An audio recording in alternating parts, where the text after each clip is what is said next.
I can't wait for us to go back into the library. I'm very eager to go back there. So thank you for joining us tonight. Tonight is Monday, September 17th. Justin, Mr. Ongley, can you please take attendance? Sure. Joe Abdella. Here. Victoria Salon. Stephanie Kolnick. Jesse Liebman. Here. Angela Maciurulo. Alex McNaughton. Here. Justin Ongley here. Jen Pody. Here. Jane Sargent. She's not here. Okay. Pete Tagley. Mary Weber. Christine Weidig. She's not here tonight. So I would like to have Dr. I want to call him Dr. Don, but I'm not going to do that. Dr. Shells to recognize our visual art students.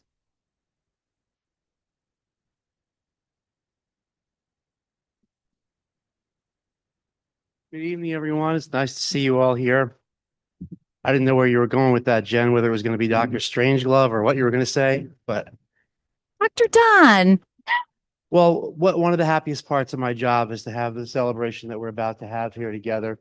And I always say, if I'm lucky enough to be at one of our concerts or one of our plays or with our fine artists, I say that there's really no greater gift that a school could give to young people than to teach them to play a musical instrument or to act or to engage with the fine arts, to paint, to draw, to sculpt, to take pictures, and all the other ways that you can do that. And I think support for the arts comes back to us in building people who are whole and empathetic and creative and confident. And I think that the artwork we see here tonight is a testimony to that. And we're very proud to know that this is an amazing return on our investment in supporting the arts here at Region 12. And I want to thank parents and our community members and our board for supporting the arts here so that our students have the opportunities that we see them have. And what we're here to do is to take a look at some of this amazing work. And I've been given a short commentary on each artist. And I'd like to read a little bit about the artist and the work of art, and then maybe ask the artist to come and stand near their work of art. And then at the end, it's customary that we usually take a little break and let the audience circulate around and appreciate the art and share some refreshments, okay? So first from Booth School, we have Maisie Wheeler. Maisie, are you here? Oh, come on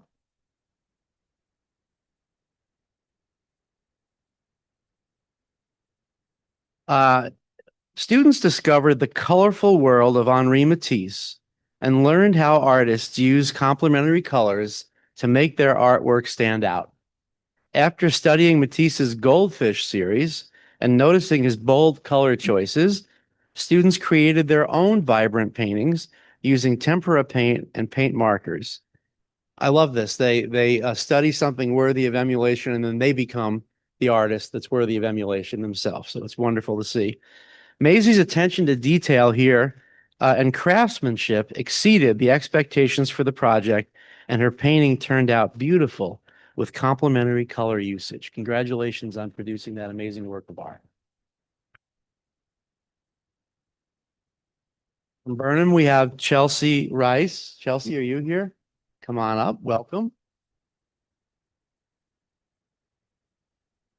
Here, students discovered how optical illusions can fool the eye and make flat artwork appear to move or pop off the page. After studying artists like M.C. Escher and Bridget Riley, Chelsea created her own optical illusion. And she used Sharpies and colored pencils and added highlights and shadows with black and white pencils to give her piece a 3D effect. Chelsea focused on making bold highlights and careful coloring in with each Sharpie. And that is so good. I feel like I could fall into it, and I don't want to go too close to it. Congratulations on this amazing piece of art. From Washington Primary School, Luke Farmer. Luke, are you here? Come on up. Hi, Luke. How are you? Students chose a favorite animal or pet to draw and paint. After learning about warm and cool colors, they applied their knowledge by giving their animal one color family and using the opposite color family to create a striking background. Luke showed great care with both his drawing and painting techniques and his understanding of the concept. Is that your dog? Oh, what's your dog's name? Rosie. I love it. Okay. Congratulations on your achievement. From Chippewa Valley Middle School, Penelope Smart. Are you here? Hello, come on up. Eighth graders learned how to shade different media to create a range of values. They then created block prints to demonstrate the technique of mark making.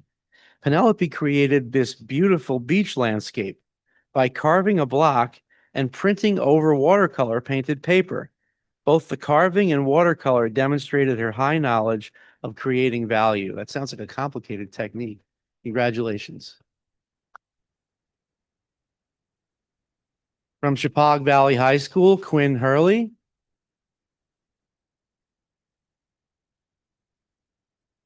Hello, Quinn.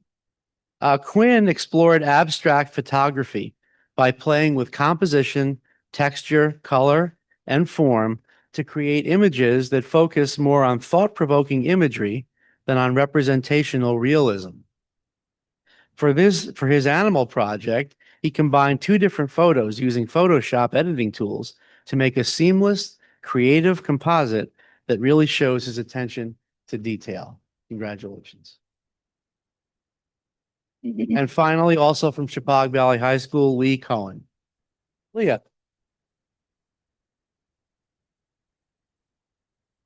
Okay, what Leah did in her class, students learned strategies of accurate portrait drawing and experimented in shading black and white media. To culminate their learning, they used visual storytelling strategies to create portraits that communicate a story. Leah chose acrylic painting to display her story of the relaxation and coziness of her home. And when you come down and see these, you're going to be wowed. And I just want to say to all our student artists, it's wonderful to see that you have this fire burning in you. And I hope you keep it going. And I hope that it's something throughout your whole life that it'll enrich you and make you happier and know that you have something that you love and that you can turn to. It's nice to win an award, but it's also nice to do this just because you know you love it and you're going to keep doing it because you love it. Okay.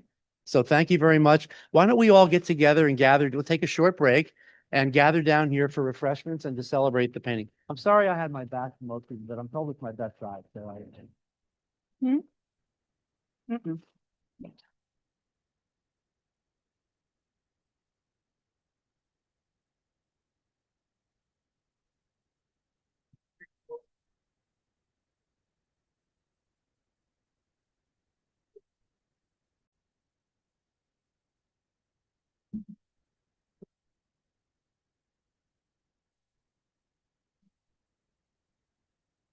Again, thank you to all our wonderful artists and their beautiful artwork. Thank you for sharing it with us. We'd like to move on now to the National FFA Convention for Megan Berry and the AgriScience students. Welcome.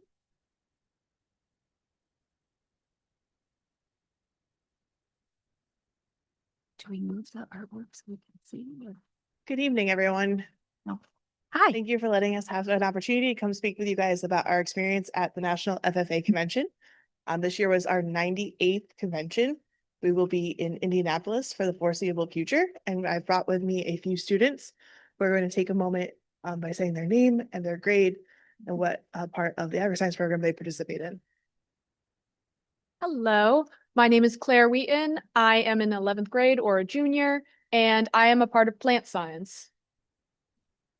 Hi, I'm Tallulah McCran. I'm a senior and I'm part of food science as well. Hi, I'm Tatum Carcare. I'm also a senior and I'm in animal science. Hi, my name is Hannah Coelho. I am in animal science and I'm currently a senior. Hi, I'm Cami TC. I'm currently a junior and I'm in the animal science pathway. Hi, my name is Eliana Quigley. I'm a senior and I am in the food science pathway. Good evening. My name is Daniel Baxter. I'm a junior and I am in the food science pathway. So they're going to share a little bit about their experience here in a moment, including our CDE team results, which we are very, very excited about this year. But I wanted to take a moment and just to give you a little bit of context on our trip. If you don't mind going to the next slide, please, Ben. Thank you. So we did take our own bus yet again this year, which is always a fun adventure. It is a 15-hour bus ride one way. So it is a very, very long ride that we divvy up into 2 days essentially to make it a little bit more bearable. We took 27 kids out to Indianapolis, including our meat evaluation team, our food science team, the Parley Pro team, our officers, and then delegates from a couple different grades who are there to attend the convention. So I'm going to turn it over to the kids to share about their experience. So overall, obviously the trip was amazing, but we just wanted to highlight some of our favorite parts, which included the Expo and College Career Fair, which had over 300 colleges and businesses represented. So you just kind of walk around, you shop in part of the Expo, and then you go into the Career Fair, which is a lot of different agricultural opportunities. You put your names into different raffles. We actually had a student win about $1,000 worth of Milwaukee tools in one of those raffles. And then on our last couple of days, we go to the rodeo, which is hosted for the FFA. So they have big FFA signs everywhere. Actually, a few of us got to sit on one of the bulls and take some pictures. Then we go to the Indiana Zoo, which is a wonderful zoo. It's really, really beautiful there. We got to see lots of different animals. You'll see pictures of all those animals later. And part of what's cool about the Indiana Zoo is you actually get to go not super close to the animals, but you get to take really nice pictures because it's not super fences everywhere. Obviously, one of our favorite parts would be meeting FFA members from across the US. If you do follow us on Instagram, we do have a video of all of the back of the jackets from all the other different states, which we did have some people from Hawaii, New Hampshire, which are some of the smaller states, and District of Columbia. And then we go to the giant opening session, which does have a big dance party. And then we did have a special speaker, Eric Johnson, which gave a very nice speech, which is just the big general session. And then usually we would go onto a tour. So last year we did Elanco. This year we would have done a tour, but we did have one of our FFA members place in the top 10 for food science. So instead of going on the tour, we actually went to the second general session to see her get recognized with that award. So you'll see up on the board just some pictures from the general session. We do have kind of in the middle the blue shirts, which had all of our different sponsorships on the jacket. And you'll see pictures on like the bottom right and the top left. That is the general session. So that had all of the different states there. And they have someone from all the different states walk up onto the stage with a flag to represent each state. And then you'll see just some pictures of those different colleges and different careers.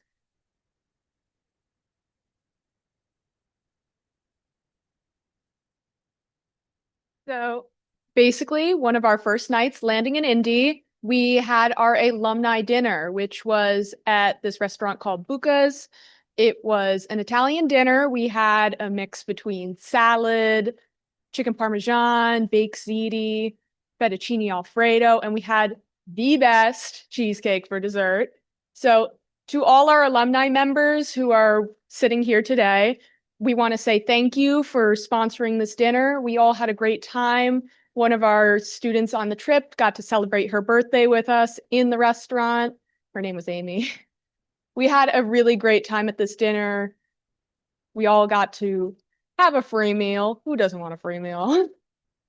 But we just want to say thank you again.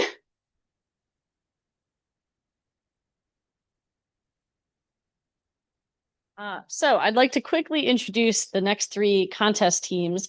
I am very honored to not only be a lot of these students' teachers, their FFA advisor, but also the coach of each of these three teams.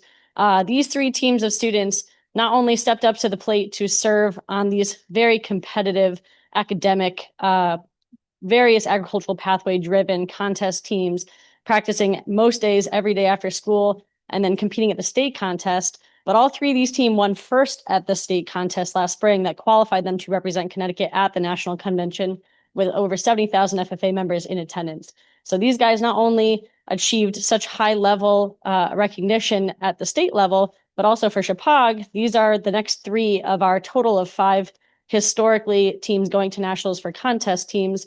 So they are, again, making history every day that we're here. Our first team is Parliamentary Procedure.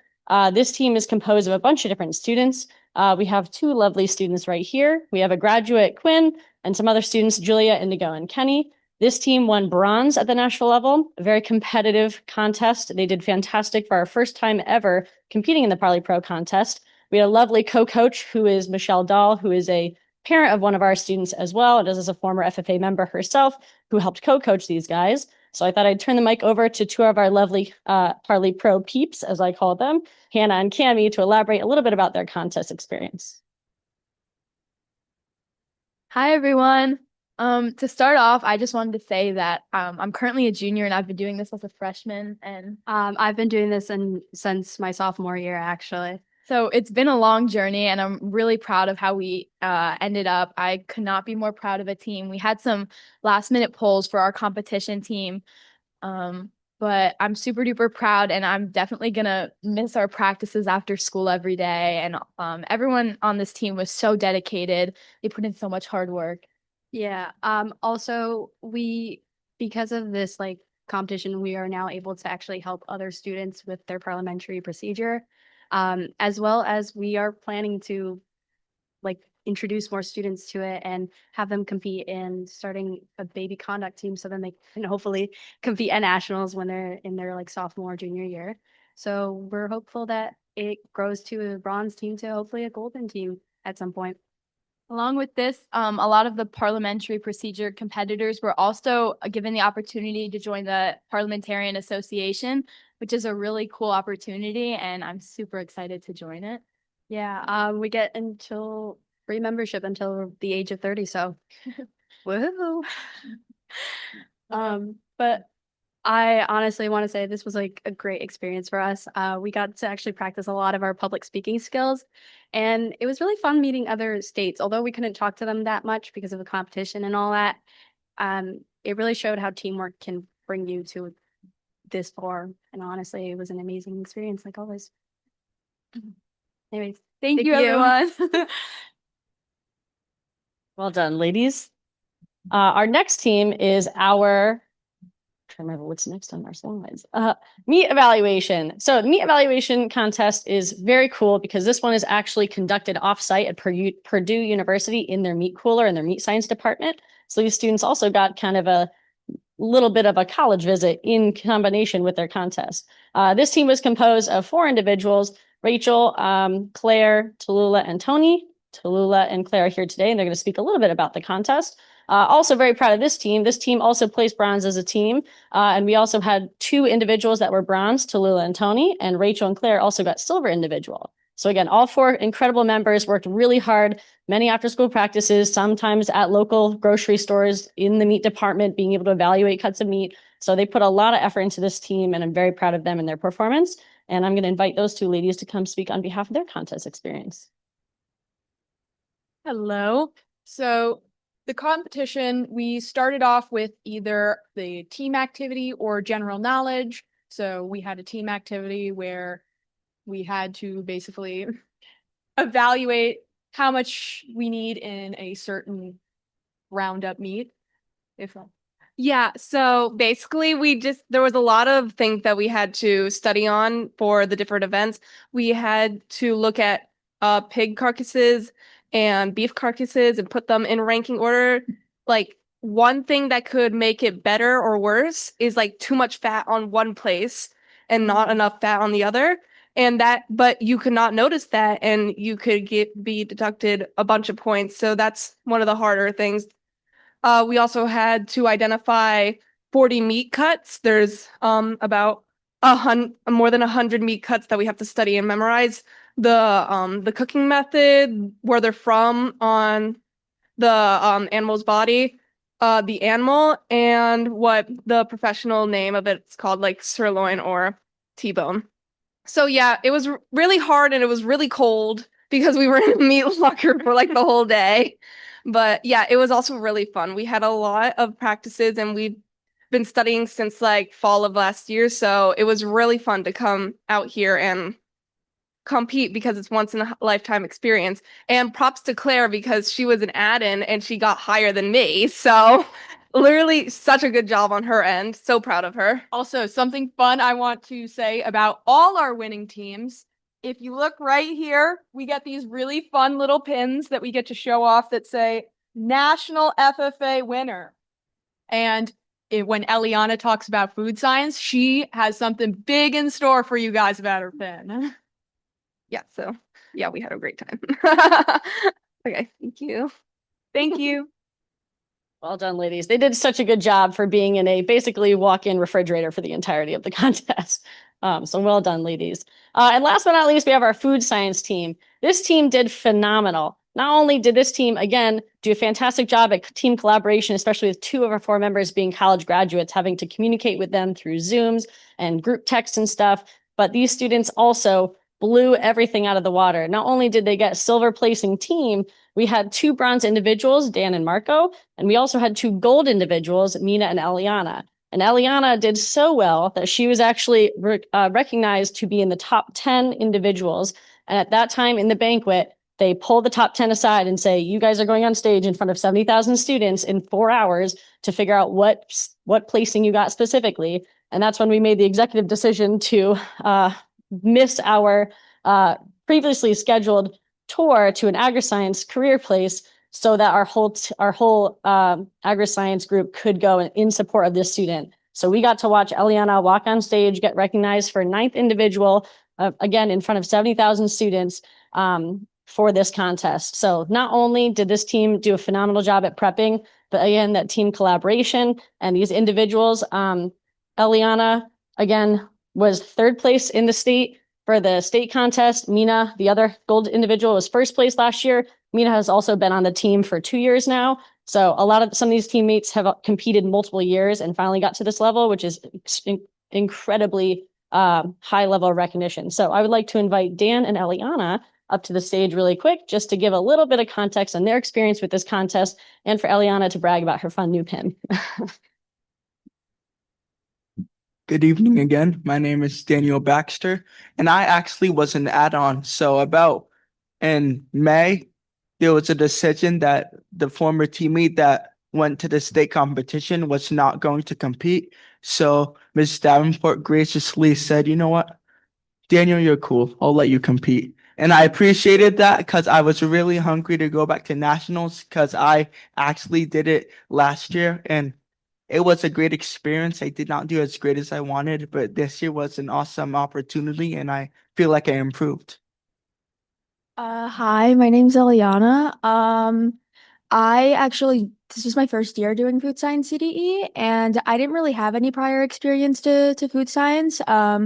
I had joined like the CDE practices, I think like early spring, late late winter, and yet again, I didn't really know much about food science, but from the first practice that I attended when we were practicing general knowledge, I was just immediately drawn in. It was just a pathway that I was really interested about. Prior to that, I was also an animal science kid, so that was really all I ever knew. But yeah, joining the CDE, it actually inspired me to join the food science pathway because after I graduate, I do aspire to go into nursing, which is obviously a STEM career, but I find that in this pathway there is a really strong intersection between like the scientific concepts you have to learn in food science and the industry in general, along with the stuff that you have to learn in nursing. So that's kind of just my food science background and how I kind of got interested into the CDE.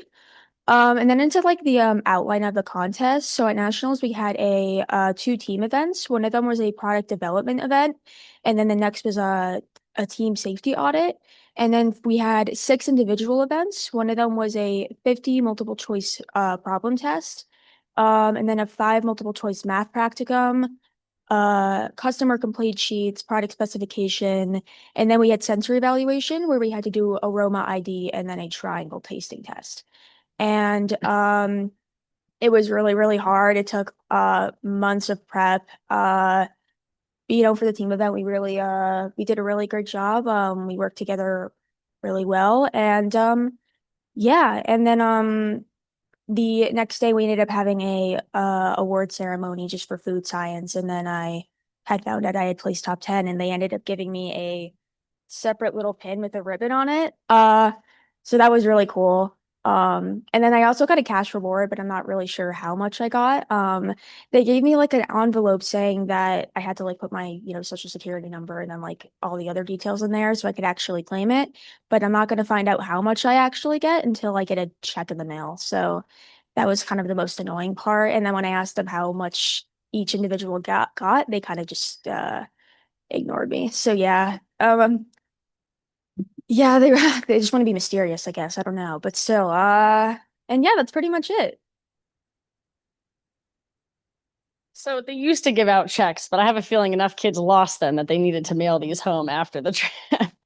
But again, that team did fantastic. And also with each of these teams, you're hearing a lot of the last minute add-ons is because we had a few individuals that could not continue on to the national level because they were either graduate who couldn't take time off of school or students who had to drop out of health reasons. So we had at least one member on each team that was a last minute add-on who had to learn all of the content in a fraction of the time. And those individuals, I think, for not only stepping up to the plate and helping fill this team, but also putting in the time and effort and discipline that it took to get you up to that level. And we have a few of those individuals here tonight. At least Claire and Dan were some of our last minute add-ons that pulled through and did fantastic with the time that they had. So in a nutshell, all three teams did fantastic. We're incredibly proud of them. And we look forward to having future teams compete at this level. And a lot of these kids are already explaining that they really want to help co-coach the next group of kids, which I'm very excited for. And again, seeing that peer mentorship is why we do this. So I'm going to give the mic on to our next FFA officer to explain a little bit about the last components of our trip,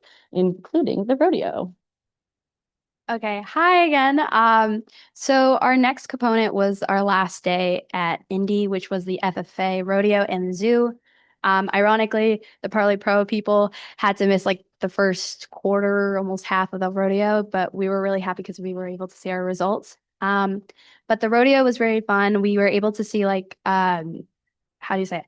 We saw like bull wranglers and all that. And I love every year. It's the funniest thing, but the rodeo clown makes it like incredible and so funny. And this year it was just even better. And we were able to see so many like different events in a rodeo. And a lot of us sometimes don't get that experience because we're from Connecticut. So this was a very interesting thing as a lot of us had our first rodeo that day. Another thing was our Indianapolis Zoo, as Tatum said beforehand. It was a great experience for us to actually pet some of the animals, like the kangaroos, and a lot of the other animals. And we were able to look around, have fun. I think me and my group kind of rushed over everything just to see every animal, but it was a very good opportunity, especially as all the FFA members were there too. So we were able to see other states, communicate with them, and have a great opportunity to talk to them and find out different things about their states and honestly communicate and have networks with them.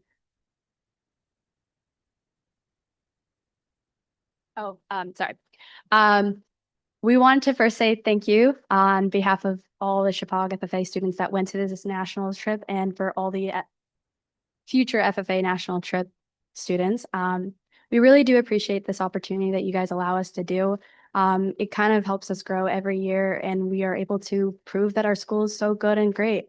And it shows us that if we really put our minds to it, we can really do it for the school. And it's amazing to see how many students we have now going, as we started such as a small program and now we're growing and getting bigger and getting recognized, like Eliana getting recognized at our national stage. We keep on growing, and I hope that this continues on and that we can make you guys proud. Thank you.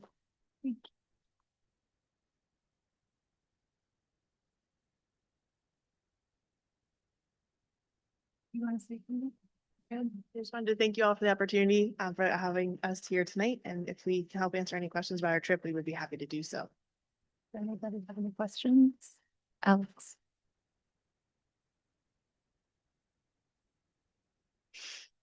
Yes, one of you mentioned that there were 300 businesses and colleges represented at this.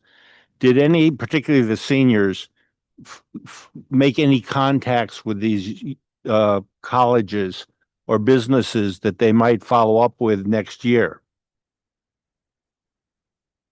Actually, not me personally, but one of our other officers, our historian Maggie, she's not here tonight, unfortunately.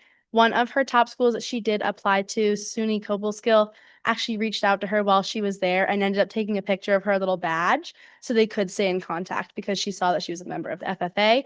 And they do give specific scholarships to members of the FFA. I have one other question, which is not quite as serious. If I agree to get on one of the bulls, could I get a jacket like that?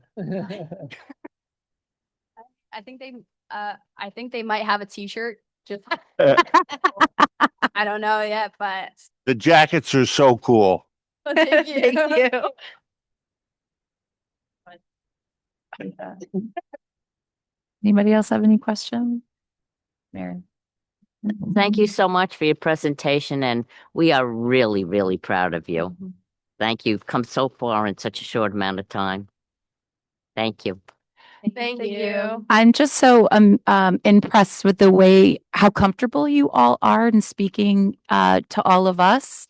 I know that this is part of your program in terms of public speaking, but not just in terms of being able to speak publicly, but the ease in which you are. I mean, you joke and you laugh. You're actually all very funny. And I just thoroughly enjoy the way that you can joke and banter with each other in front of all of us, which just really makes it so much fun when you do present. So thank you so much. And you, as Mary said, you do make us all so proud, but you're just also, you just all seem so happy in the program when you're here talking about it. And that makes me happy. So thank you so much for sharing your joy with us. So thank you. Thank you. And Dan, you are super cool.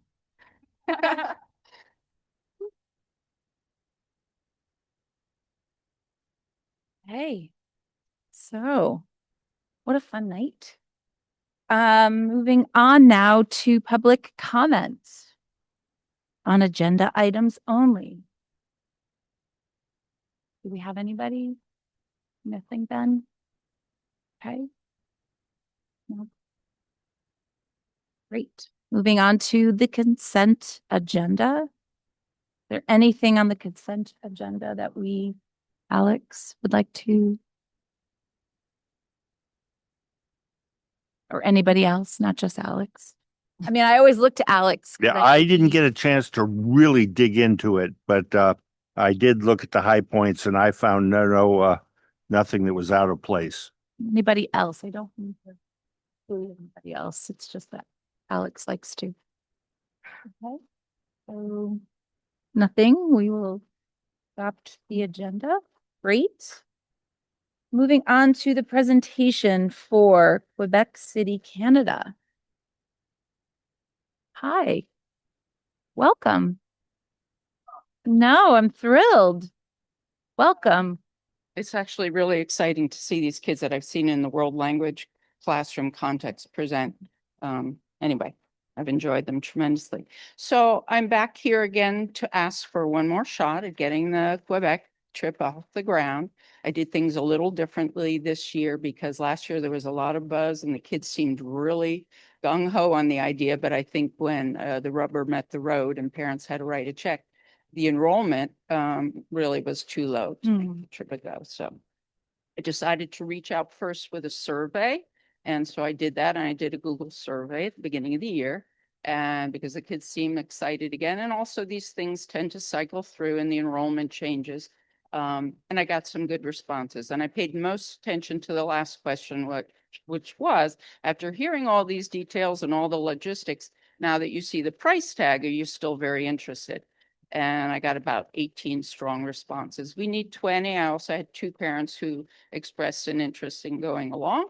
And I know I can get my hubby to come along if it means we get over into the 20 to 24 range. So we changed up the agenda or the itinerary a little. But I'd like to put it out there one more time and see if it works. And if not, next year I'm, probably going to think twice about it. So did you have any questions about the updated itinerary or the notion of putting it out there again? What is the price? Do you have the information in terms of the? Well, I had attached the itinerary to, I think, the paperwork that it sent to central office. It looks a lot like last year's. The only thing the promotor director changed up a little bit was there were some new activities that they were offering that were a little bit more interactive. The kids get to act out some legends in a kind of improv session. They get a hands-on cooking class, but it's still the 4 days, the 19th through the 22nd. We leave early in the morning on Thursday. We come back around 10 o'clock in the evening of the Sunday, and they get a very consolidated. Many of the times it's guided, a few times self-guided tour of the city, activities, sledding. A lot of the old favorites are there as well. And the prices still, they honored from last year in the range of $1,500. Got it. See it. Yep. Okay. Does anybody have any questions? No? Is there anything you wanted to add? No. Okay. So we just need to move it. Approval. Okay. And I have a motion to approve. May I have a second? All in favor or discussion? All in favor? Anyone opposed? Any abstentions? You have our blessing. Thank you. Thank you I hope it happens. for your support. Thank you. Great. Moving on to the Connecticut State Accountability Report. That would be for Harry and Don. Thank you. And there is a slideshow, Ben. I don't know if you could put it up or. And while he's doing that, of course, one of the things educators talk about the most is what we can measure and what we should measure. Human beings are obviously complex things. It's hard to find one thing that measures every subtle nuance of a person. And so we're always trying to find indexes that help us understand the multifaceted nature of people and measure things that are good for their whole development and good for society too. So in our state, the legislature and the Department of Education got together and talked with educators and parents and students and tried to come up with a tool, a set of benchmarks that help us decide how well we're preparing our students to reach their full potential and to move on to their full potential after they leave us. So what you're going to see tonight is a summary of the key metrics in that report, how our kids are doing, how our school system is doing on this next generation accountability report.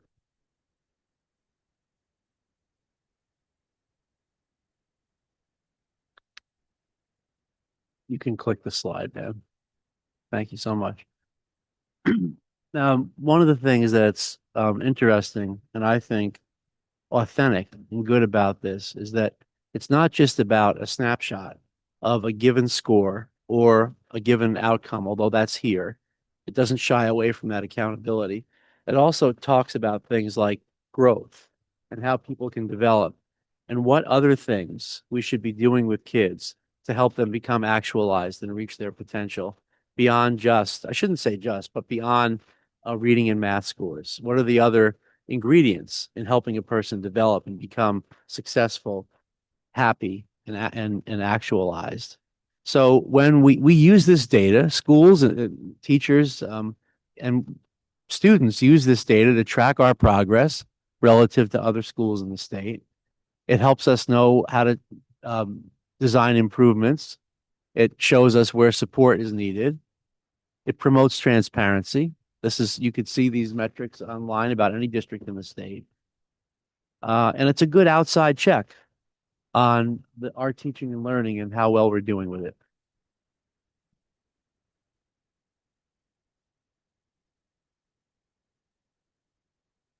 So a lot of benefits come with this.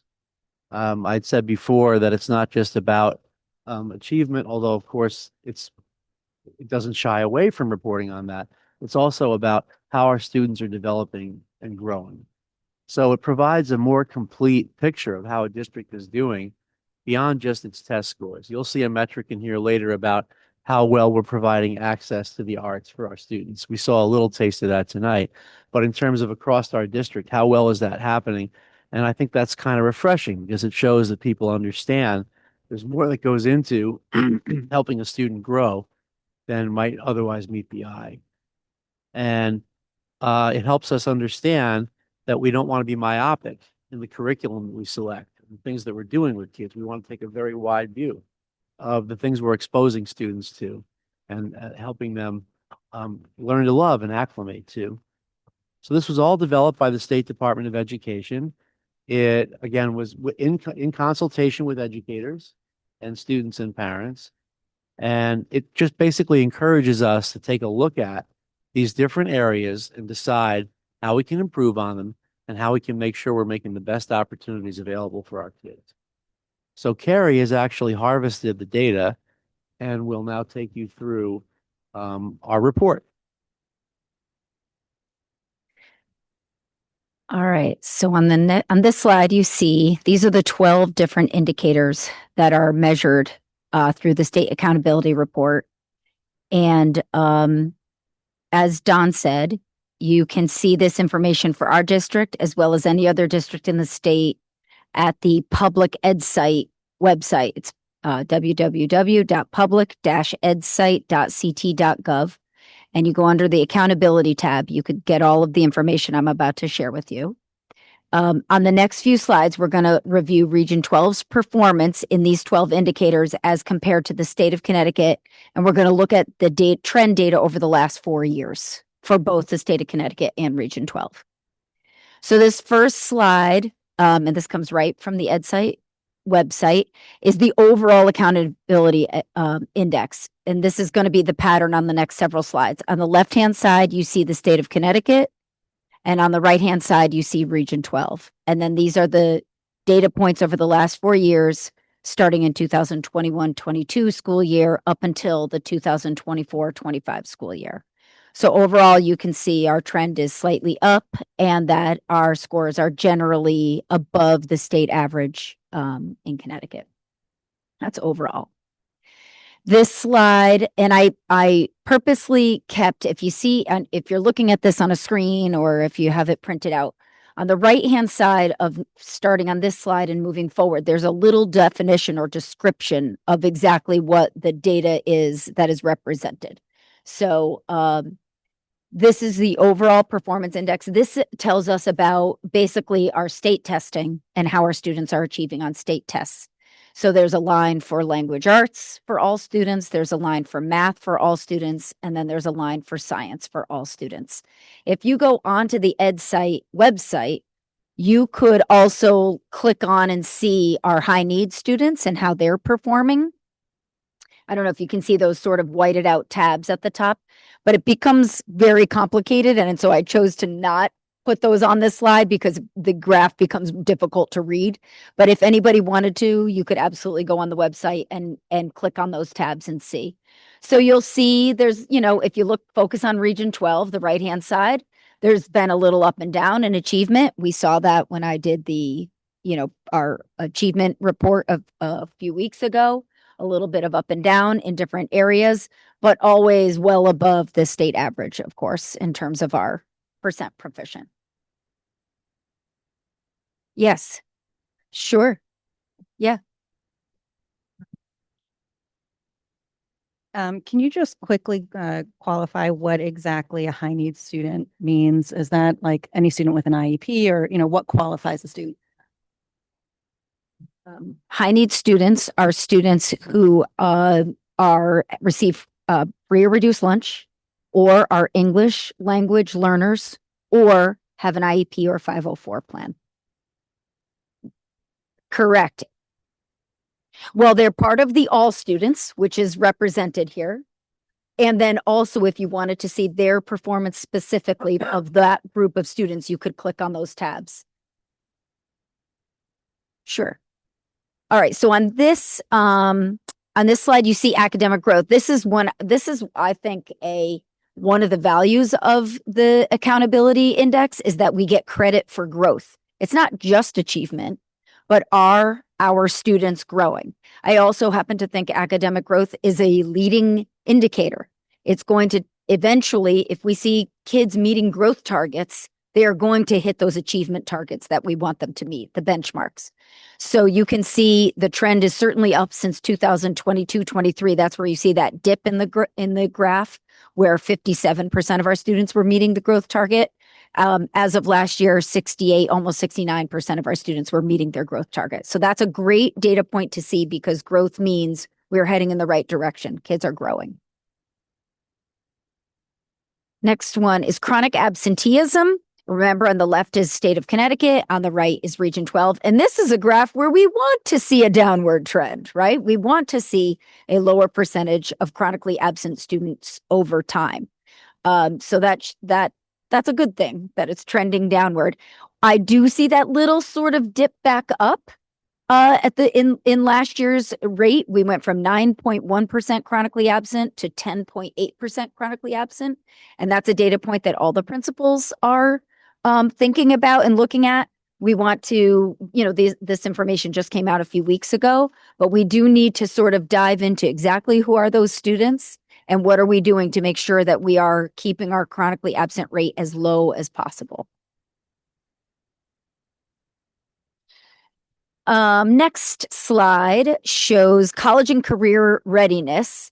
And it is about the blue line is students who are taking, by the way, 11th and 12th graders represented on these graphs, 11th and 12th graders who are taking high level courses like AP or 2 CTE courses in one career cluster or 2 workplace experience courses in any area. And then the orange line represents students who are passing exams, again, 11th and 12th graders who are achieving benchmark on SAT or on AP, or are earning dual enrollment credits. So you can see state of Connecticut's on the left, Region 12 is on the right. And again, this is a nice upward trend in both of these areas. That was a big, if you remember, a push for us last year was getting more UConn ECE classes made available to students, which we have done, encouraging more participation in those classes, and also participating, just a few of our students, but still participating in the Ed Advanced College and Career Readiness program, the CCA, College and Career Academy. College and Career Accelerator. Accelerator, sorry. I knew there was an A. I just couldn't remember that A. So I think this has been a focus area for us, and it looks like it's represented well. Next graph, on track to high school graduation and graduation rates. State of Connecticut on the left, Region 12 on the right. And these are both measurements of 9th graders. The blue line is percentage of 9th graders earning at least 6 full year credits in the year. And then the orange line are 9th graders, percentage of first-time 9th graders who graduate with a regular high school diploma in 4 years or less. So this is our graduation rate. And even though you see a dip there, we're in the middle to high 90s all the time. And remember that when you have less than 100 kids in a graduating class, which we almost always do, every child is worth more than 1 percentage point.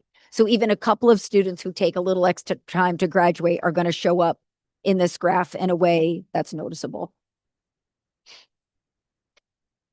Next is post-secondary entrance, the percentage of the graduating class who enrolled in a 2 or 4 year post-secondary institution in any time during their first year after high school graduation. So that's trending upward, from 22-23, where we were at 63% of students doing that, to last year, 81% of students.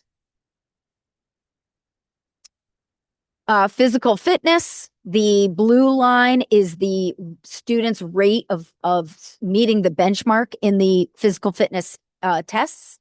And then the orange line is our participation rate. Participation is something we really worked on last year because the state's way of calculating participation had been a little tricky for us to pick out. In high school, kids can do this test anytime in their 4 years of high school. So tracking that has been tough. But we think we cracked the code. And so I see that we got 100% participation, which is very important. And then that blue line is the rate of the students who are meeting the benchmark on physical fitness tests. And I see that little downward trend there. And then the last indicator is arts access, another thing that we were paying attention to, percentage of students in grades 9 through 12 who are participating in at least one dance, theater, music, visual, or media arts course in the school year. And just a little bit of an uptick from 23-24 to last year, 24-25. And that's the last slide. Happy to answer any questions or anything. It's interesting, isn't it, to see all these many dimensions that might not always be accounted for? I mean, you're trying to build Renaissance people. You're worried about their physical fitness, whether they have access to arts and culture, and also how they're doing in their core courses and how they're growing. And so, yeah. I just had a question about slide 7, the academic growth slide, which you said was a leading indicator for achievement. It says on the right that this is for students in grades 4 through 8. So can we extrapolate that the whole district looks like this, or is it only targeted at grades 4 through 8? The data point that they're collecting there are Smarter Balance growth rates, because the state sets a growth target for every child who takes the Smarter Balance test, which is only taken from 3rd grade through 8th grade. But growth targets are only set starting in 4th grade because, of course, they have to use the 3rd grade as the baseline. So that is specifically a measurement of growth for that group in that specific test, because the state calculates that growth point. We monitor growth. I don't know if you remember from, when I was here a few weeks ago and presented academic data. Do you remember there were a few slides like I sort of traced in one of those slides growth of last year's juniors who took SATs from when they took the Horizon test as freshmen, and then they took the SATs as sophomores, and then they took SATs as juniors. So we're monitoring the growth of students that way, but the state doesn't have a data point on those things. And so that number, 68.7% on the ELA for 4th through 8th graders, you're saying that 68.7% of students did better this year than they did last year. Well, they met their growth target, and the growth target is very individualized based on performance from the year before. So there's a formula the state applies to every single score, and they say based on this student's age and based on this student's grade level and this student's performance on the year before, in order for them to meet the benchmark at some point in the future, they need to grow this much. So those are the students who are meeting their growth target. And I think we want that to be higher than it is, but at least it's trending in the right direction. Thanks. The question, do you know, is that benchmark information available on the letter that parents get over the summer? I know we get it broken out into like what they scored and like within our district against the state. Such a good question. I don't know, but I'll find out. And there's like a one pager that tells everybody what every growth target is. So that could be distributed very easily. That's public knowledge. So if it's not on the parent report, which I will check out, I can certainly distribute the calculation that the state makes that sets the growth targets. Yeah, that'd be interesting. Yeah. And if it's not on like the state page, if maybe our letters come from the state, so it's not like they come through the region first. They do come through the region first. Maybe that's like Yeah, it could be. Yeah, sure. That would be easy to replicate. Yes. Perfect. Awesome. Question, COVID, did COVID play a problem? Was it involved in these numbers, or did COVID make a big difference for us? When you look back, so some of this data isn't even available for the COVID year. You could look back to some of this data pre-COVID, and there is definitely a dip that follows after COVID. I would say it affected every school everywhere because there was so much disruption. And honestly, in a place like Region 12, maybe less so than other places that didn't have kids back in person for the entire year following COVID, right? There was a lot of places that did that. So yes, but also not to the point that other districts would have been impacted. Yep. I think we could still be seeing some of that now. We've got our kids who are in 4th and 5th grade right now. They were in preschool and kindergarten during COVID, which means some of them didn't have preschool. It means they had kindergarten. They were learning their letters and sounds with masks on. you know, I still think we could be seeing some of the impact of that, of the kids who were so young and doing preschool and kindergarten in that situation. I don't know, but it's hard to draw the conclusions, you know?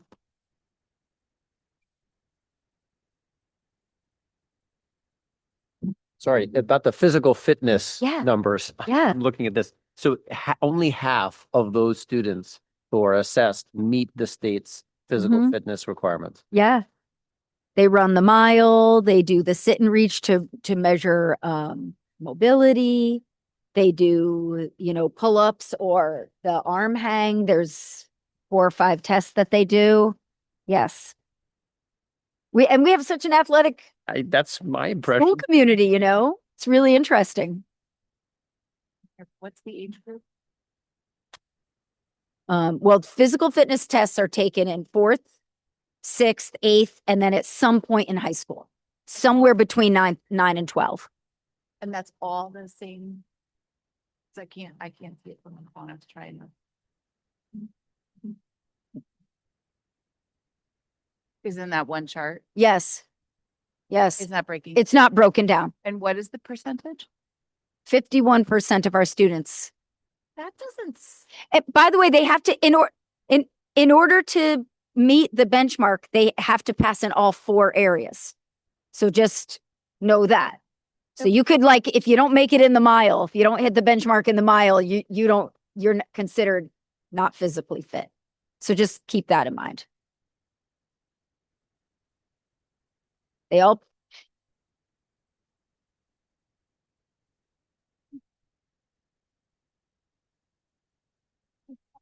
it is an interesting data point. That isn't.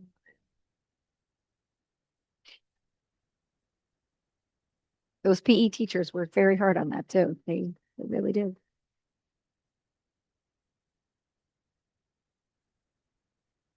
All right. Well, thank you very much. Thank you. Oh. It is. No, I have to storm the negative this time. Poor kid. Those poor kids are going to be doing a mile like no one's business. We're going to be like, oh, Later. oh, those poor 4th graders are going to be like, you're going to be doing that mile. Okay. Well, moving on now to my report. I unfortunately don't have any much to share just because I think that we had a lot to see tonight. And I think that it was lovely to see so many parents and students here tonight for the artwork. And I loved seeing students here. So I'm not going to share much again. I have a quick report too, just a couple of highlights from what I was able to see being out and about in our schools this week. My favorite thing to reflect on. First, I was able to go to a very nice Veterans Day ceremony at Chippewa, and they had several veterans there being honored. One fellow was a Navy fighter pilot, and he had kids in the school, and there were other veterans there as well, and they were honored. And he gave a talk about the meaning of what veterans have done for our country. And the different student groups had made gifts for them, and they sang for them, and it was a really nice ceremony. And I mentioned this earlier because it connected to what we were talking about in the curriculum committee. But over at Booth, I saw a really neat lesson in a 5th grade classroom. Apparently, the content was about photosynthesis, and it was also about the food chain and ecosystems. And the kids were learning about how all those pieces go together. But the teacher was careful to help me understand that content was a vehicle to really work on reading. It was kind of a reading lesson to help kids construct meaning about text in the world using principles teachers have learned from our art program. And it was very interdisciplinary. And the students, I heard the teacher ask the students, how do you feel making that this is sort of your reading lesson in the middle of a science class? And they said, we love it. It's helping us read better and access the science better. So that was neat to see. On my end, I'm kicking off the budget process at the end of the meeting tonight. Nicole and I will go over the budget timeline with you.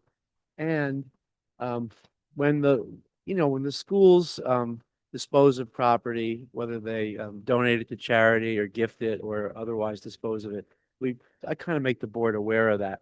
And we have a small collection of items, not tiny, actually probably too big for us to store here is the issue, consisting of memorabilia that goes back into the history of Washington and the school that we want to preserve and take care of. There are for example, two VHS tapes on the flood of 1955. I know there are people on this board who fancy themselves senior members of the community, but I don't think anybody here laid eyes on the flood of 1955, right? And they didn't even have VHS tapes then, so they must have transferred it to that. Old yearbooks, old day books, photos of New Preston from the early 1900s, old scrapbooks, commencement programs. We want to preserve these things, but we want to let somebody that knows how to do it preserve them. So we're going to gift these to the gun library that has an actual collection there of historical items, and our community will be able to access it and research it as needed. So we think that's a good thing for both institutions. And then lastly, I have a couple of personnel items to tell you about. One resignation, Margaret Johnson, who's the payroll and benefits coordinator at central office. That's effective December 9. And one transfer, Michael Correa, who had been a custodian at Chappaqua Valley School, will now be a district-wide maintenance worker. Thank you.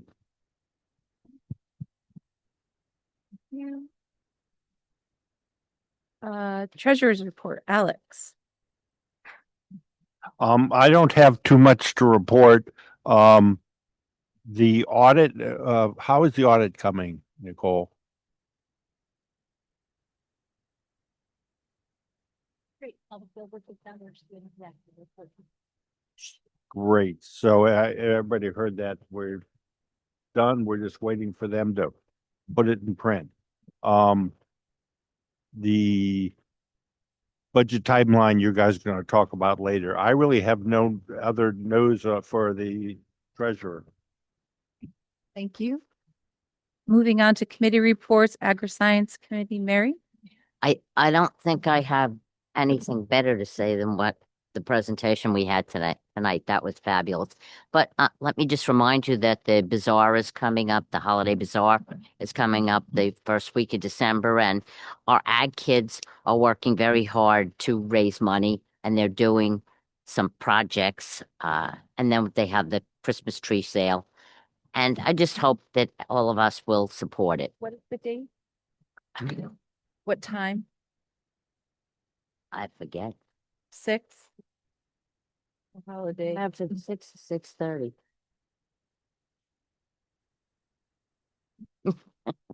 But to get your tree, you get a good one. Okay. The 4th. The 4th. Okay. Thank you. I'm just putting it in my calendar. Great. Thank you. Curriculum, Justin? Sure. We just had a meeting earlier. Let's see. So our first item, Carrie Snowden gave us an update on the ARC program. So just a couple of highlights. There's we are prioritizing professional development for new teachers, and they get to meet with the ARC expert 3 or 4 times a year. For K through grades K through 2, continued focus on foundational skills, phonics and phoneme awareness, and the core of ARC, which is a knowledge-based curriculum, which is, very similar to what Dr. Shells was talking about, how you're not quite sure if you're in a social studies or a reading lesson. Also, there's teachers are using new resources to focus on spelling. And in addition, since this is the second year teachers have used ARC, they're realizing that it doesn't have enough writing instruction, so they're able to supplement the program with their own lessons. And other news is that benchmark tests are 3 times a year. Before our fire drill, which cut short our meeting, we also focused on the DIBELS screening, which is the screening for dyslexia. And basically that has been digitized, which makes it easier for teachers to basically give the test and score the test and hopefully get more accurate results reported to the state. I think that's it. Thank you, Justin. Ed Advance, Joe. We had a Board of Directors meeting on November 6th, and Jonathan presented us with the 2025-2026 budget for approval. He stressed that many programs are seeing reduction in funding due to the government shutdown and, of course, some new government policies, which in effect will drop the budget by 20%, which they're looking to try and compensate for those losses.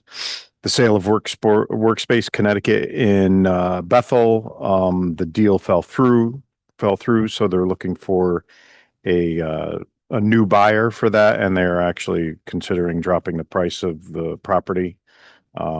Also, Ed Advance now has 12 new EV vehicles for their transportation, but there's been a delay in the charging station approvals due to Eversource's process.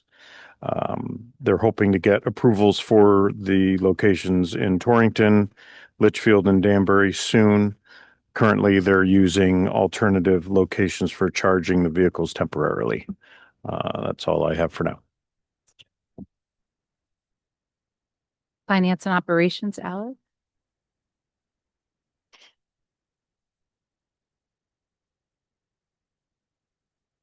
There we go.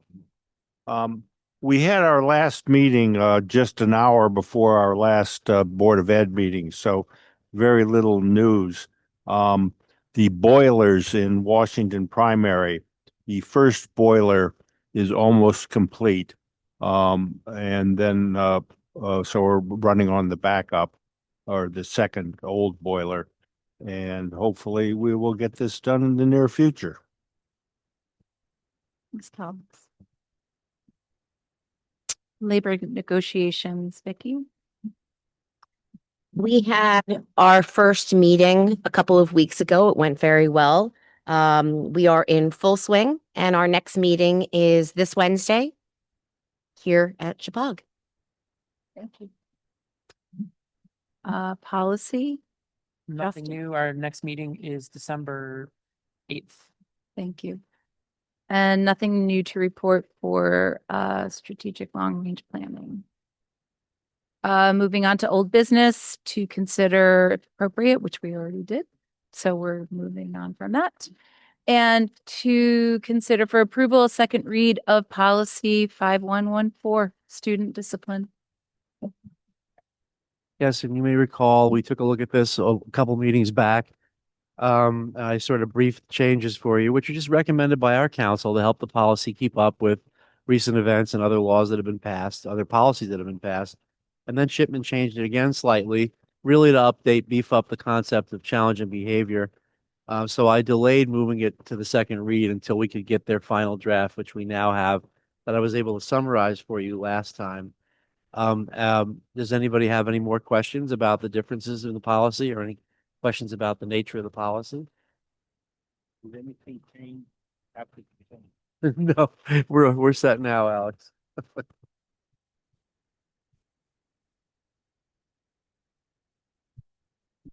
So nothing's changed, and I have a motion to approve the second read for policy 5114. Okay, so Jesse, Joe, second. All in favor? Anyone opposed? Anyone abstain? It has been approved for second read. Thank you. New business, the budget timeline. Nicole? You want to talk about it? Sure. Great. It is pretty similar to the budget timeline last year. We have not rolled it out yet to the first selectmen, so you'll see that we are hoping to have a budget lunch with them in February, the day after the superintendent presents his budget to you guys on February 23rd. There's not really anything else out of the ordinary. Last year, we did do a few more sets of meetings with the administration which we felt looking back just detracted from their time to kind of hone in and narrow down exactly what the requests were. So we made that voluntary this year and gave them the opportunity to meet with us once they're completely finished or by request. So we've got a few requests and we'll be meeting with a few of the admins for their department budgets in the next week or so. But we'll be meeting to have their final budget meeting so we can finish our work the week before Christmas. Does anyone have any questions about the process? Yeah. About the workshops, are we having a workshop on the same day that we get the hearing? We're having two workshops? Yes, there's two workshops. So we'll have a chance at that March 9th meeting. We'll hear it and then discuss after that, and then we'll do it the second time. But that, You'll hear it for the first time, February 23rd. So you'll have an opportunity to ask questions on the 9th and then again on the 16th. perfect. Thank you. So there's two opportunities. That's what, we didn't do that last year, right? Did we have two last year? I think we did have two last year, and then I think one was a snow day. So we never Oh, got to it. got Yeah. it. Okay. No, I like that. Thanks. That's helpful.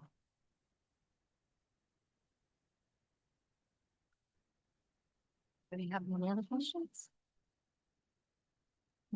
No. I think last year worked out really well, just in terms of being able to, I mean, I know it was a lot of meetings, but I think it was really helpful to make sure. Yeah, I think we should have two meetings because 2 years ago, we only had one. And it was a bit of a kerfuffle at the meeting about approving the budget. So I think it's good that we have a chance to look at it, ask questions, make additions, make subtractions, and fiddle with it.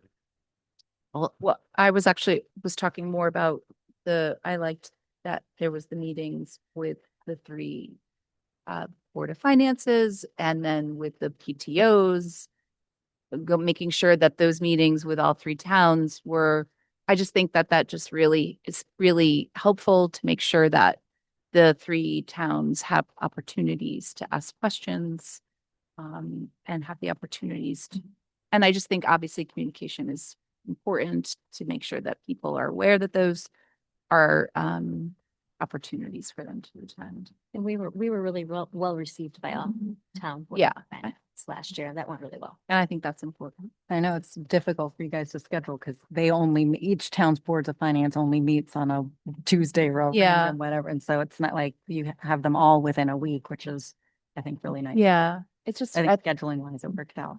think it's important to have those. Yeah, so thank you for making sure that you guys do that.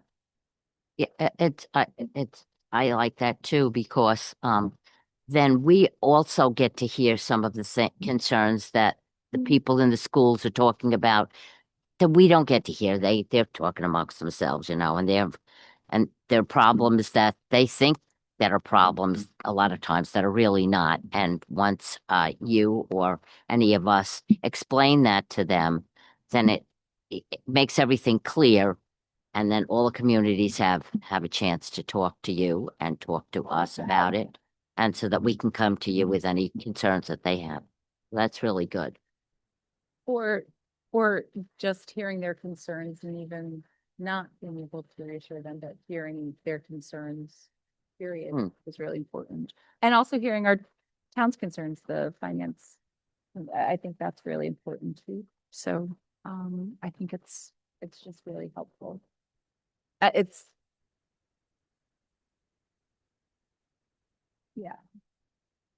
Yeah, I think it's important. Yeah. I agree. Anybody else? No? Thank you. Thank you. I can't believe we're looking at this. Ugh. No. Can I have a motion to adjourn? Can I have a second? All in favor? Thank